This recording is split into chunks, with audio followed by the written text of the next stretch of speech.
자, 사도행전 이제 긴 내용의 말씀이 이제 막바지로 다다르고 있어요. 아마 한 2주 내지 석주 하면 다 끝낼 것 같아요. 그러면 2주 내지 석주면 사도행전은 끝나지만 사도행전을 다른 말로 얘기한다면 성령행전이다, 또 교회행전이다, 그렇게 말씀하고 있어요. 그러니까 사도행전 28장으로 끝나는 게 아니라 우리 교회가, 믿음의 성도들이 계속 사도행전을 써나가는 겁니다. 그래서 29장, 30장, 31장 복음의 역사는 계속되는 것이죠. 우리가 지난 시간 말씀을 한번 떠올려 보면 바울이 이제 풍랑을 만나가지고 그 일행이 배에 타고 있던 276명이 멜리데 섬에 풍랑 때문에 머물게 됐습니다. 바울이 독사에 물리기도 하고 어려움을 겪는 것 같은데 하나님께서는 그 어려움 가운데 역사하시는 거예요. 어떤 때는 어려움을 만나는데 이 왜 어려움이 이렇게 오게 될까? 내가 기도하는데 믿음의 길을 걷는데 왜 어려움이 오게 될까? 표면적으로는 그게 어려움일 수 있지만 그 뒤에는 하나님의 섭리의 손길이 있단 말이죠. 욥이 어려움 당할 때 동방의 의인이기도 하고 또 믿음 생활 잘하고 또 물질의 복도 받고 그런 믿음의 길을 걸었는데 어려움을 겪었어요. 천상에 있는 일을 잘 모릅니다.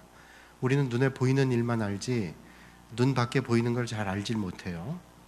그래서 저 멀리 쓰나미가 오는데도 불구하고 쓰나미를 오는 걸 미리 알면 피할 수 있잖아요. 그래서 태국의 푸켓에 2002년도에 쓰나미가 올 때 주일날 아침 11시였다 그러죠. 쓰나미가 먼 바다에서 오는데 그때가 다 예배 드리는 시간인데 바다에서 해수욕 가던 사람들, 휴가 온 사람들, 그 쓰나미를 예측하지 못하고 몇만 명이 거기서 그 물에 수장되고 말았다 그러죠. 그 다음부터는 이제 방비하는 실력들을 더 쌓아서 먼 바다에서 오는 쓰나미들을 준비했다 그래요. 그러니까 우리는 한 치 앞도 모르는 게 우리 인생이에요. 그러니까 우리 한 치 앞도 모르는 인생이지만 그 모든 일들을 틀림없이 이루시는 분은 하나님이라는 사실은 우리는 틀림없이 압니다. 그래서 이 땅에 많은 사람들 가운데 어떤 사람은 구원받고 어떤 사람은 구원받지 못해요. 만약 우리가 어떤 사람은 구원받고 어떤 사람은 구원받지를 못한다는 사실을 명료하게 안다면 전도할 필요가 없죠. 왜? 구원받을 사람이야 다 정해져 있는 거고 구원받지 못할 사람도 정해져 있는데 그 이중예정이죠. 칼빈이 말하는 이중예정이에요. 그러면 뭐 전도할 게 뭐 있어요? 그래서 다른 교단의 어떤 분들은 비난을 합니다. 그 장로교는 교리가 잘못됐다. 어떻게 구원받을 사람과 구원받지 못할 사람이 정해져 있다면 전도할 이유가 뭐가 있냐? 그게 맞는 것 같죠?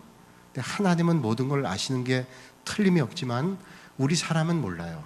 그래서 저 사람이 구원받을 사람인지 유기된 사람인지 구원받지 못할 사람인지. 그러니까 우리는 하나님께서 맡겨주신 사명을 감당하는 거예요. 그러면 우리가 생각할 때 구원 못 받을 줄 알았던 사람인데 복음을 전하고 예수님을 영접하고 마지막 순간에 보니까 그 사람이 구원받게 된 사람이었다는 거예요. 근데 어떤 사람은 구원받을 줄 알았던 사람인데 아니었던 것도 알게 되죠. 우리는 아마 이 땅에선 모를 거예요. 마지막 순간 하나님 앞에 가서 볼 거예요. 그러니까 오늘 우리가 어떤 믿음의 길을 걸어야 되는가, 이게 참 중요한 거죠. 자, 우리가 고난을 만날 때도 그렇고 어려움을 만날 때도 그렇습니다. 그 고난을 만날 때 믿음의 사람들은 그래요. 왜 이런 어려움을 만나게 됐는지 이해가 안 될 때가 있습니다. 영적인 눈을 크게 뜨고 믿음의 안목을 가지고도 어떤 때는 당황이 될 때가 있어요. 왜 이런 어려움을 겪게 되는가? 근데 우리가 틀림없이 알 수 있는 것은 역사를 하나님은 주관하시고 하나님은 틀림없이 오늘도 어제도 주관하셨을 뿐만이 아니라 내일도 주관하시는 하나님이라는 거예요. 그러니까 내일을 몰라도 역사를 주관하시는 주님을 의지하고 하나님의 뜻 가운데 살아가면 하나님의 선하신 손길을 오늘 우리는 만나게 될 줄로 믿습니다. 오늘 이 밤에 여러분들이 어떤 삶의 자리에 있다 할지라도 하나님의 인도하심을 믿음으로 보실 수 있기를 주님의 이름으로 축복합니다. 그러니까 어떤 자리에 있든지 믿음 안에 선다는 것은 참 중요한 일이에요. 오늘 내가 어려움을 만난다, 기쁜 일을 만난다, 그것 때문에 한 번은 기쁘고 한 번은 슬프고 그럴 이유가 없어요. 그 모든 일들을 빚으셔서 하나님 역사하시는 거예요. 그러니까 힘들 때는 우리는 믿음의 근력을 발휘해야 되고 기쁠 때는 하나님의 은혜를 떠올리면서 겸손하게 하나님의 은혜 앞에 감사해야 돼요. 그걸 잊어버리면 조금 기쁜 일 가지고 교만하고 자기가 조금 잘된 일 가지고 교만할 수 있어요. 야, 내가 될 만한 사람이야, 이럴 수 있다는 거예요. 하나님의 은혜 없이는 될 만한 사람이 어디 있어요? 하나님 도와주시지 않으면 어떻게 되겠어요? 절대로 교만할 게 없어요. 믿음의 사람들은 잘 될수록 감사할 것뿐이고, 또 어려움 가운데 있으면 그 어려움 가운데도 하나님께서 역사를 주관하시니까 실망하지 않고 주님을 바라보는 믿음이 중요한 거예요. 바울이 지난 사도행전 27장 이제 28장 10절까지의 말씀을 쭉 보면 이 바울이 복음을 전하면서 어려운 일들이 얼마나 많았어요. 죽음의 위협이 얼마나 많았어요. 죽음이 두려운 게 아닙니다. 하나님의 사역을 감당하기 위해서 끝까지 갔어요. 바울이 그러다가 풍랑을 만났잖아요. 그가 환상 중에 하나님의 사람의 이야기를 듣습니다. 절대로 이 풍랑이 너와 너희들을 해하지 않을 거다. 사람들 앞에 얘기했어요. 이 풍랑이 우리를 해하지 않게 한다고 주님 말씀했습니다. 그 말씀대로 멜리데 섬에 안착하게 되고, 멜리데 섬은 이제 말타라고 하는 섬이에요. 시실리라고 하는 이탈리아 남부 지역에서 한 95km가 떨어져 있는 섬입니다. 그 섬인데 이 말타, 멜리데라고 하는 섬에 있는 사람들이 아무것도 모르던 이 사람들을 환대했단 말이죠. 환대하고, 특별히 그 섬의 추장과 같았던 보블리오라는 사람은 자기 집에 이 바울 일행을 잘 대접을 해줬어요. 그런데 이 그 보블리의 아버지가 이질, 간질 뭐 이런 걸 앓고 있는데 하나님의 역사로 바울이 하나님의 능력으로 치유받게 하죠.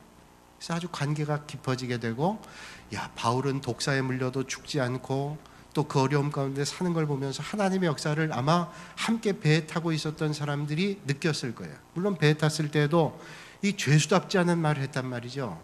그래서 여러 가지 얘기를 했는데, 야, 뭐 죄수가 뭘 알아? 그리고 받아들이지 않았을 거예요. 그런데 이 멜리데 섬에 거치면서 하나님의 놀라운 역사들을 보게 됐더란 말이죠.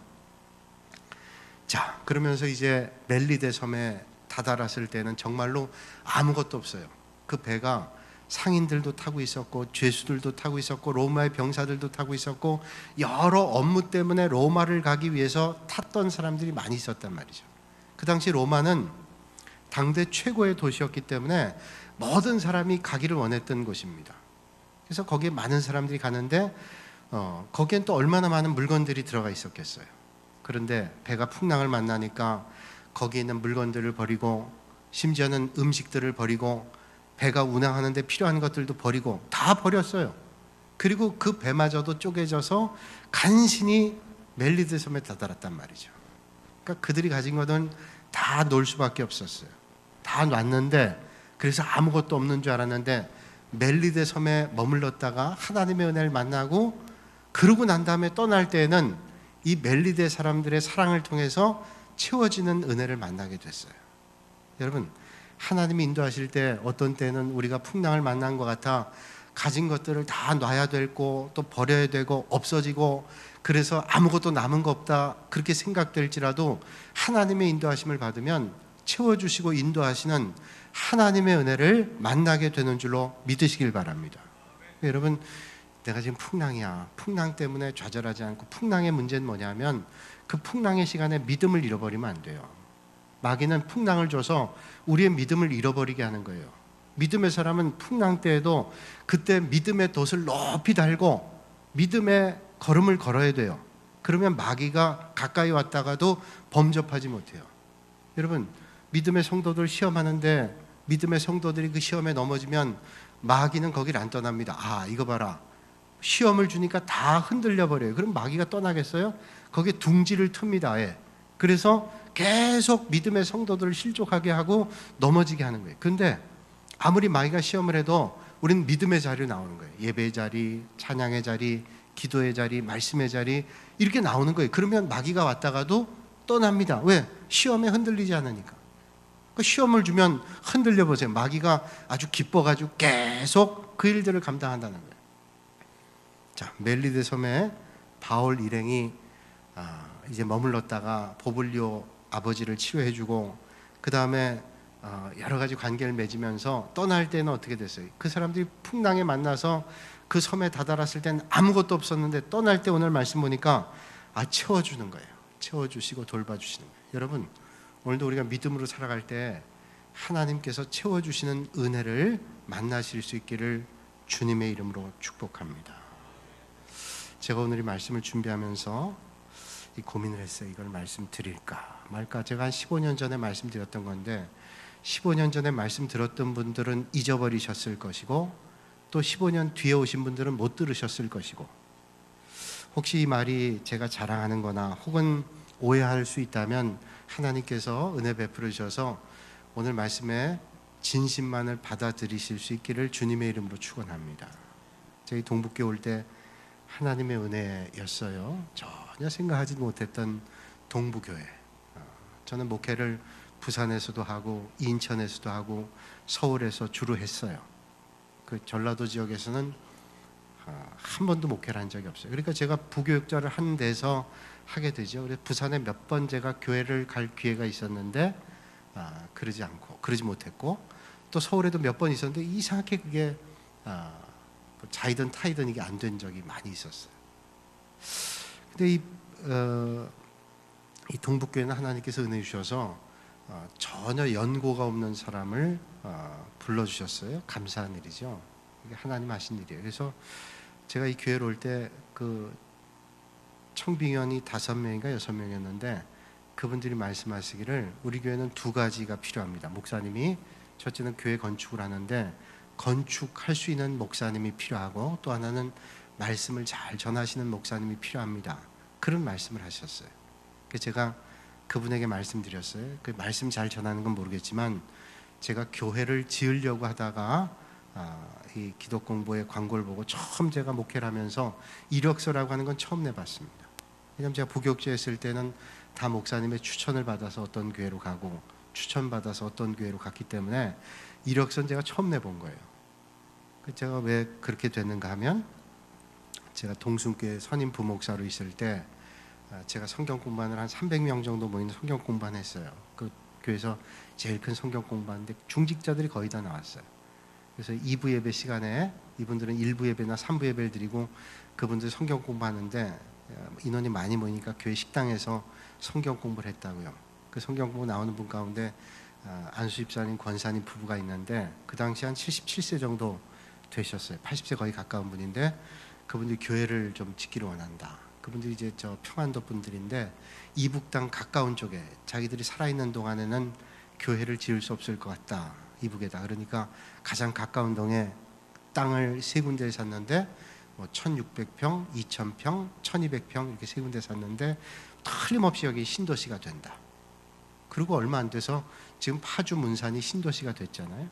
얼마나 많은 사람들이 갔어요. 그 교회를 짓는데 한 50억 정도 예산을 가지고, 그 당시 그러니까 2002년도에 그 정도면 큰 교회죠. 우리 교회 질 때보다 훨씬 큰 교회예요. 그걸 짓겠다 그렇게 하셨어요. 그러면서 목사님을 소개해달라 그래서 제가 그러면 너무 좋은 교회고, 이분들이 3년 동안은 교회 경상비라든지 유지비를 다 유지하고 목사님 사택이라든지 차량이라든지 사례라든지 자기들이 다 이걸 공급하겠다고. 4년 동안, 3년 동안은 1년에 경상비를 1억 5천, 4년째 되면 1억, 뭐 그 정도 되면 신도시에서 교회가 부흥해서 틀림없이 자립할 거다고. 너무 귀한 뜻 아니에요. 그래서 제가 몇 목사님을 소개해 줬는데 다 안 됐어요. 결국 그분들이 저한테 말씀하시기를 목사님이 좀 하시면 어떻겠냐고. 저는 전혀 개척은 저하고는 상관이 없다. 저는 개척 은사는 없다고 생각했어요. 기존 교회에서 제가 훈련하는 것은 제가 잘할 수 있을 거다 생각했는데, 그래가지고 그 집사님이 그런 말씀하셔서 제가 그러면 기도해 보겠다고 기도하는데 하나님께 자꾸 은혜를 주시는 게, 이 세상에 없던 교회가 생긴다는 것은 너무너무 귀한 일 아닌가. 교회가 없는 곳에 교회가 생기는 것은 하나님께서 기뻐하실 일이 아닌가. 그래서 제가 그 집사님하고 하기로 했어요. 그래서 그분이 차도 사주시고 집도 구해주시고, 그 다음에 학교에서 공부할 수 있도록 길도 열어주시고, 또 성지순례를 가야 된다 그래서 종교개혁지도 가게 해주시고, 뭐 여러 가지를 배려해 주셨어요. 한 6개월쯤 지나니까 이분이 마음이 좀 변했어요. 그래가지고 중간에 개척을 못 하겠다는 거예요. 교회 설계까지 다 하고 그런 상태에서 제가 교회를 사임한 상황이었기 때문에 제가 중간에 붕 떴어요. 그러니까 개척을 준비하다가 중간에 붕 떴단 말이죠. 그게 저에겐 큰 핸디캡이었어요. 그래서 여러분 누가 목사를 구할 땐 그럴 거 아니에요. 이분이 아무 임지가 없으면 좀 문제가 있는 사람이 아니냐, 그런 핸디캡이 있었어요. 그런데 참 하나님이 놀라우신 건 뭐냐면, 그렇게 그런 순간에도 하나님께서 어떤 장로님, 제가 있던 교회 장로님께서 교회를 소개해 줘가지고 그 교회 설교 목사로 그 기간 동안 계속 가서 설교하게 하셨어요. 그러니까 설교의 감각이라든지 설교하는 일들을 계속하게 하셨어요. 교회 사임하고 난 다음에 서울의 사직동, 종로구 사직동에 있는 승동교회라는 교회에서 주일 낮 예배, 오후 찬양 예배, 수요 기도회를 몇 개월 했어요. 6개월에서 한 7개월 사이를 계속했어요. 그게 참 하나님의 은혜죠. 그쯤 하니까 그 교회가 담임 목사가 비어 있는 상태니까 그 교회에서 이제 목사님 그때 이제 제가 하기로 했다가 가서 설교를 했는데 중간에 제가 깨진 걸 알고는 그분이 그럼 우리 교회 오시면 어떠냐. 그래서 제가 그럴 수는 없죠. 여기는 기독 공부를 통해서 다른 목사님을 지금 면접하고 있는데 그거는 더 이상 맞는 게 아니죠. 그분들이 다 이력서를 냈는데, 그래서 제가 거기는 거절하고 제가 이제 매주일 이제 거기 설교를 하고 그렇게 마무리 졌어요. 그런데 참 놀라운 건 뭔가 하니, 제가 한 10개월 내지 9개월 정도를 그야말로 정말 임지 없이 사역을 했는데, 하나님께서 매주일 한 주도 쉬지 않고 어디 헌신 예배든지 어디 비어있는 교회든지 설교를 하게 하신 거예요. 정말로 한 주도 빠지지 않았어요. 참 놀라운 일이라고 생각해요. 한 주도 빠지지 않고. 그러다가 이제 여기를 내서 이제 오게 됐는데 그 어간에 있었던 일이에요. 제가 이 말씀드린 하나님께서 순간순간 인도하신다는 게 얼마나 놀라운지. 그러니까 이 시간에는 이 바울을 보면서 제 간증을 잠깐 드리는 거예요. 제가 부산에 있는 어떤 교회 목사님, 은퇴하시는 교회에 제가 부산에 있었으니까 어떤 분이 소개해서 설교를 하러 갔어요. 설교하러 갔는데 그 교회에서 목사님 저를 좀 좋게 생각했던 것 같아요. 그래서 오십사 하는데, 그 교회는 제가 아무리 기도해도 가서 설교는 했으나 제 마음이 도저히 마음이 열리지 않아요. 왠지 모르게 마음이 열리질 않아요. 그래서 이건 아니겠다 생각해서 제 마음은 접고 있었는데, 이제 부산까지 내려왔으니까 제가 서울에 살다가 이왕 온 김에 경주에서 좀 하루 자고 그렇게 가야 되겠다 해서 부산에서 주일 낮 예배를 드리고 경주에 와서 하루 잤는데 그 다음날 아침에 전화가 왔는데 전혀 모르는 번호예요. 그래서 제가 받을까 말까 하다가 받았는데 울산의 D교회 장로님이라는 거예요. 제가 전혀 모르는 장로님이에요. 그래서 그랬더니 어느 교회 장로님입니다. 제가 이름은 알지만 얘기를 안 하겠어요. 울산의 아주 유명한 교회예요. D교회 장로님인데, 목사님 저희 교회 한번 오셨으면 좋겠어요. 그래서 제가 장로님을 잘 모르는데요, 무슨 헌신 예배인가요? 그랬더니 아니요, 헌신 예배가 아니고 그냥 한번 좀 뵀으면 좋겠어요. 그래서 왜 그러시는데요? 그랬더니 하여튼 목사님 좀 시간 되면 울산으로 좀 꼭 와주십시오. 아니, 본인이 만나길 원하면 본인이 서울로 오면 되는데 굳이 울산으로 좀 와달라는 거예요. 그래서 왜 그러시냐 그랬더니 제가 동순교에 있을 때 종로에 있는데 그 종로에 대학로 주변에 자기 친척이 있어서 휴가 때나 어떤 때 오게 되면 수요 예배가 걸릴 때는 그 수요 예배를 동순교에서 예배를 드리곤 했다 그래요. 근데 그때 동순교회 목사님께서 안식년으로 휴가 중이어가지고 제가 선임 목사였는데 수요 예배를 제가 설교를 몇 개월 동안 계속했어요. 그때 몇 번 와서 들었대요. 그러면서 그 교회 목사님이 공석이니까 얘기가 그거예요. 이제 뭐 딱 맞는 거예요. 공석이니까 한번 좀 만나서 사정을 뭐 얘기하고 뭐 이런저런 얘기하겠다 싶었어요. 그래서 그러시냐고. 덜컥 얘기하기가 쉽지 않더라고요. 그런데 제가 참 놀라운데, 사실은 제가 지금 경주에 와 있습니다. 경주에. 그럼 경주에 와 계시면 울산이 가까우니까 그 울산은 좀 와주십시오. 그래서 제가 좀 만나기도 좀 머쓱하고, 그런데 이것도 또 하나님께서 하시는 일인가 보다 해서 거기 갔어요. 그때 예배당이 이 모양으로 생겼어요. 타원형으로 이렇게 생겼는데 예배당을 다 보여주고 또 교인이 얼마고 예산이 얼마고 저한테 할 이유가 없는 얘기들을 다 하시는 거예요.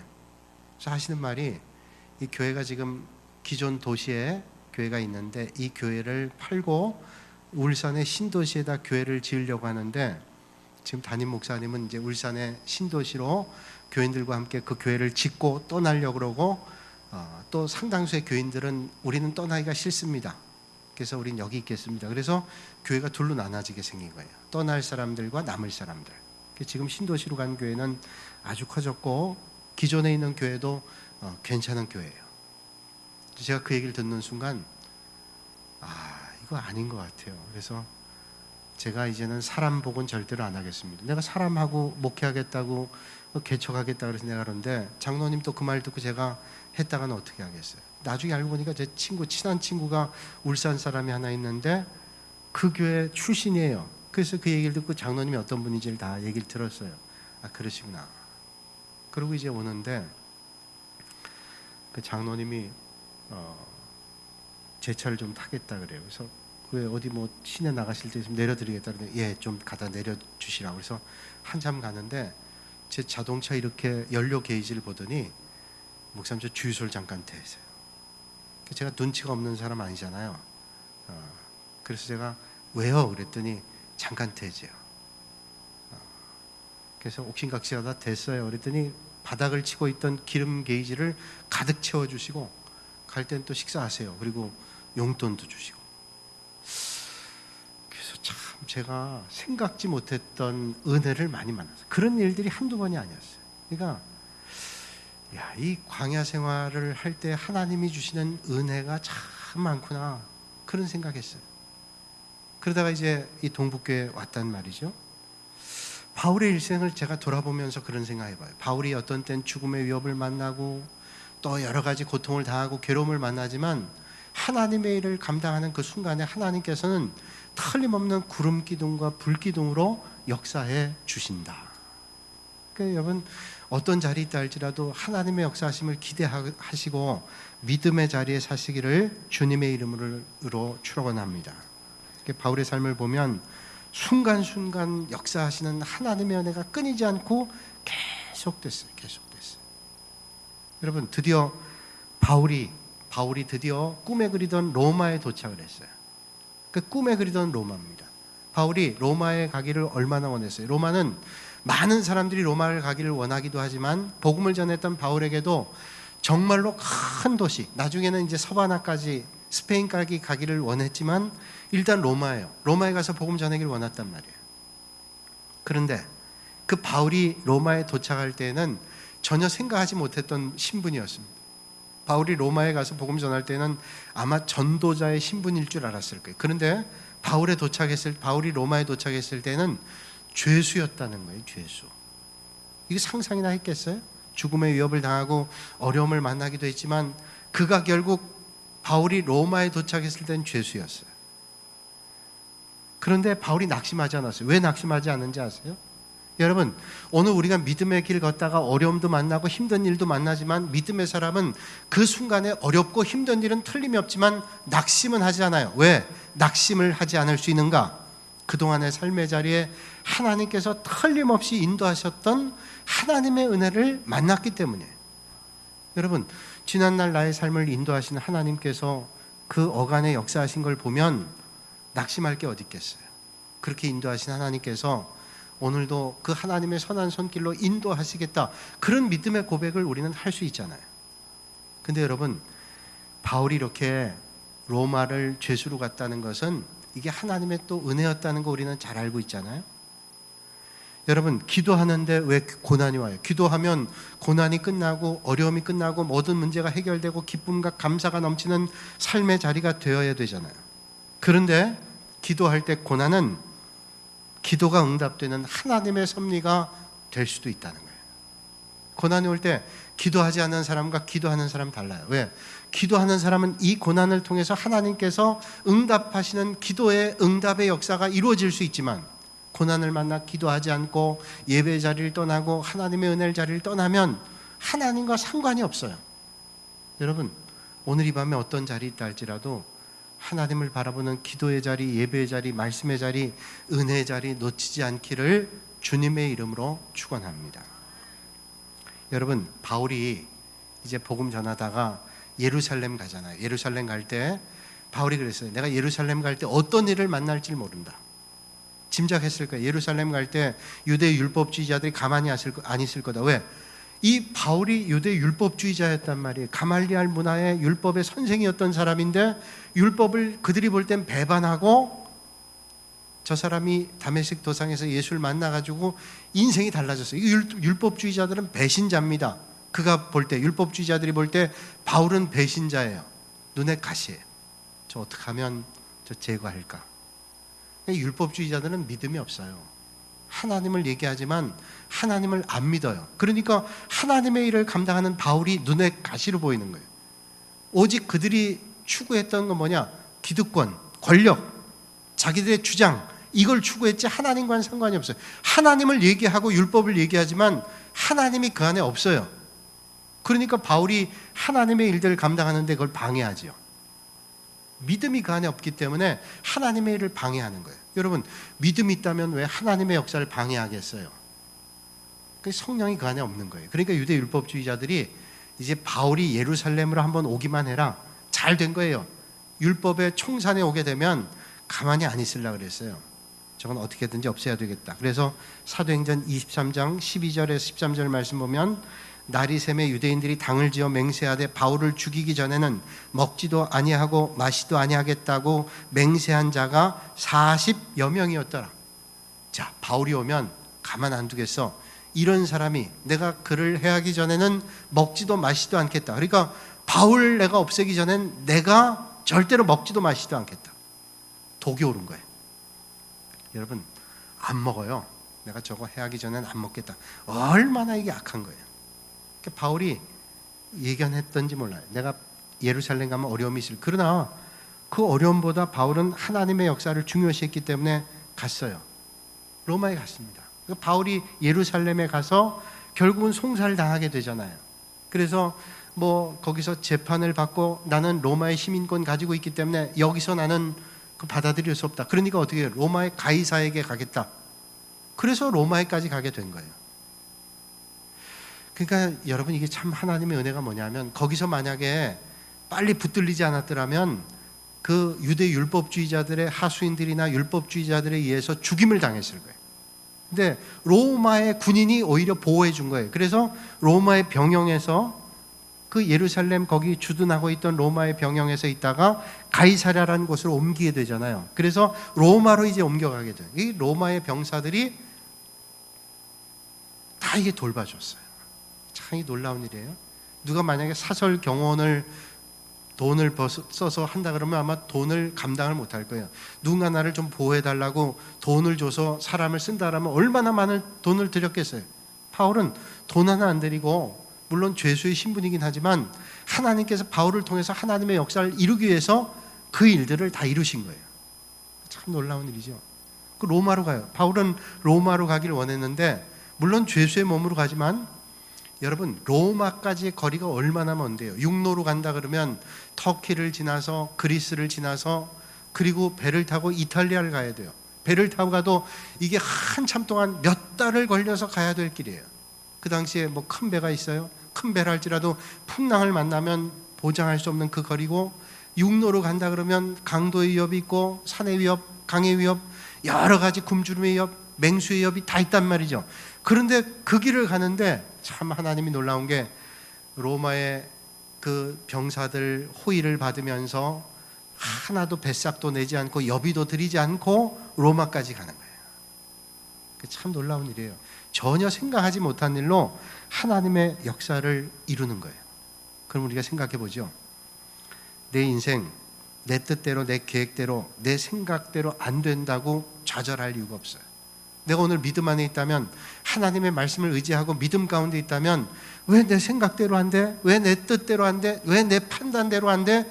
그것 때문에 염려할 게 없어요. 그 모든 일들을 틀림없이 이루시는 분은 하나님이신 줄로 믿습니다. 저는 이 군산 동북교회 와서 이렇게 목회할 줄 저는 예전에 미처 몰랐다고요. 저는 목회라면 아마 서울이나 경기도나 아마 서울에서 할 거라고 생각했어요.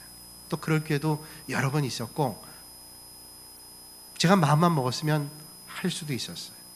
근데 부산에서 제가 목회를 했기 때문에 부산도 제가 목회할 곳이라고 생각했어요. 근데 여기 제가 몰랐어요. 그런데 하나님께서는 알고 계셨던 것 같아요. 그러니까 하나님도 그 믿음이 없다면 어떻게 목회하겠어요? 힘들면 나 그만둬야지 그런 생각하겠죠. 그런데 하나님께서 하신다는 게 틀림없다면 힘들다고 그만두겠어요? 어렵다고 그만두겠어요? 절대로 그럴 수 없어요. 여러분, 누가 어렵게 한다고 믿음의 사람이, 하나님의 사람이 그것 때문에 하나님께서 맡겨주신 사명을 저버리겠어요? 절대로 그럴 수 없어요. 그러니까 여러분, 오늘 하나님께서 나에게 맡겨주신 일이라면 하나님 나를 피하게 해주세요, 그렇게 기도하지 마시고 하나님 이 일을 잘 감당해서 하나님의 역사를 이루게 해주시기를 원합니다, 기도하실 수 있기를 주님의 이름으로 축복합니다.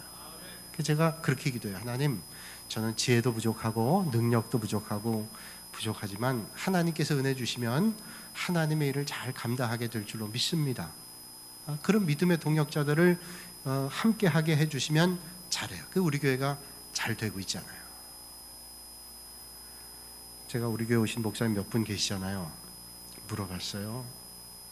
우리 교회가 한때 태풍이 왔다 갔는데 어떻게 오셨어요? 그랬더니 밖에 좋은 소문 났대요. 그래서 무슨 소문? 그랬더니 좋은 소문 났어요.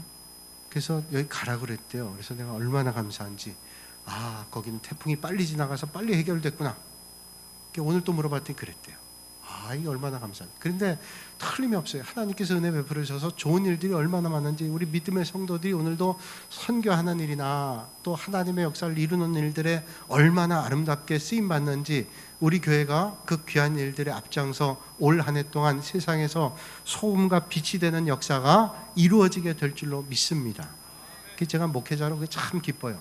이런 목사의 기쁨은 어디 있는가 하면 성도들이 삶의 자리가 변하고 믿음이 자라고 성장해서 이제는 그렇게 믿음의 길을 걷는 거예요. 근데 우리 교회는 그런 분들이 날마다 많아져요. 그게 태풍 때문이에요.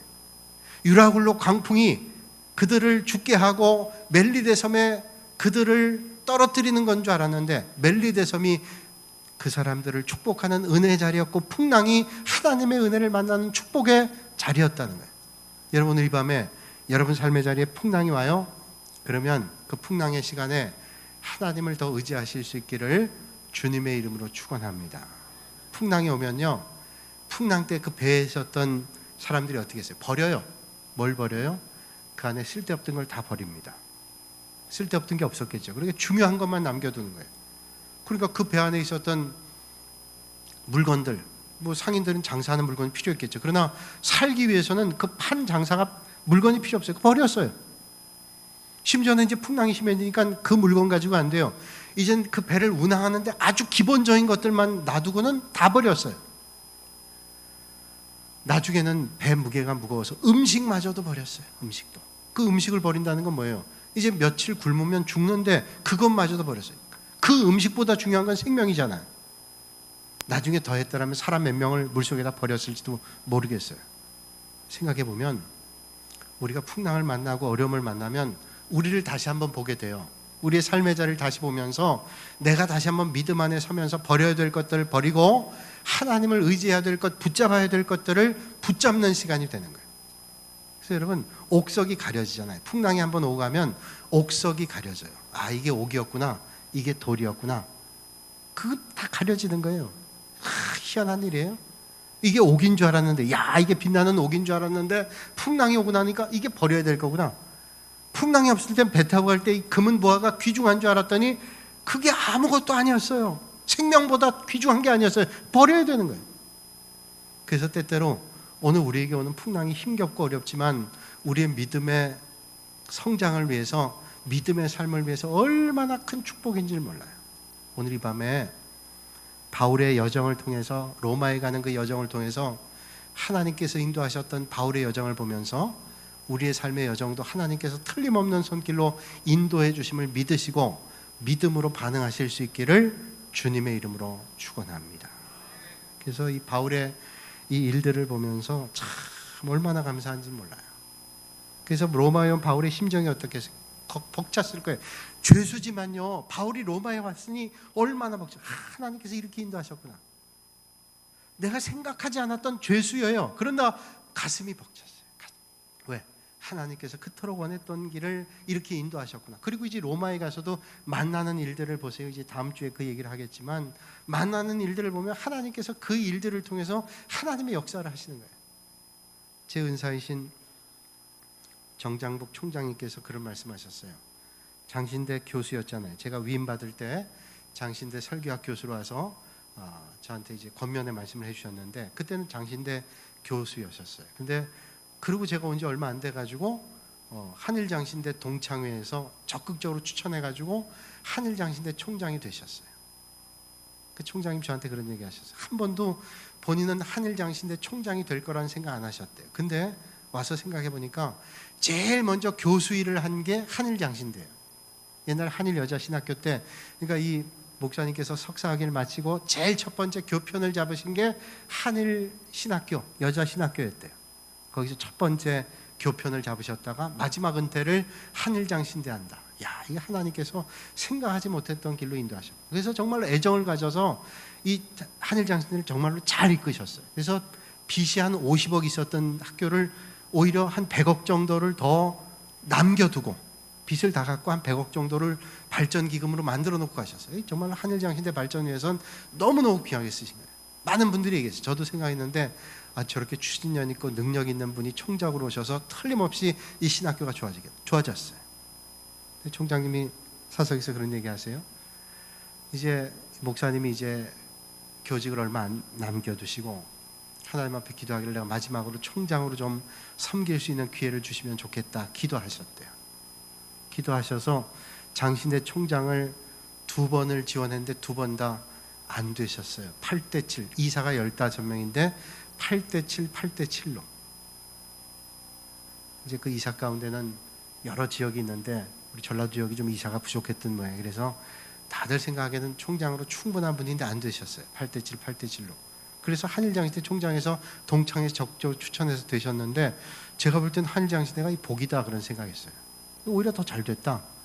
근데 총장이 그런 말씀하세요. 내가 그때 하나님 앞에 기도하기를 내가 총장으로 섬길 수 있게 해주세요 그렇게 기도했는데 그때 기도할 때 장신대 총장으로는 기도를 안 했대요. 그냥 총장 되게 해달라고 기도했지. 웃자고 얘기하는 거예요. 근데 의미가 있잖아요.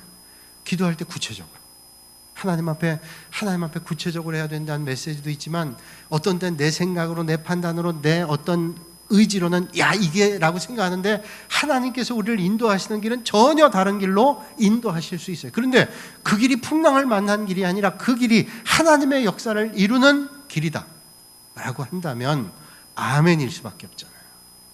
여러분 오늘 이 시간 우리를 십자가에 못 박고 하나님의 인도하심 앞에 아름답게 쓰임받으셔서 하나님의 나라를 아름답게 이루실 수 있는 여러분들이 되시기를 주님의 이름으로 축복합니다. 올 한 해 여러분 틀림없이 하나님께서 여러분들을 통해서 하나님의 역사를 이룰 텐데 그 하나님의 역사를 이룰 때 어떤 자리에 있든지 아멘으로 믿음에 반응하셔서 여러분들이 하나님의 역사를 아름답게 이루시는 올 한 해가 되시기를 주님의 이름으로 축복합니다.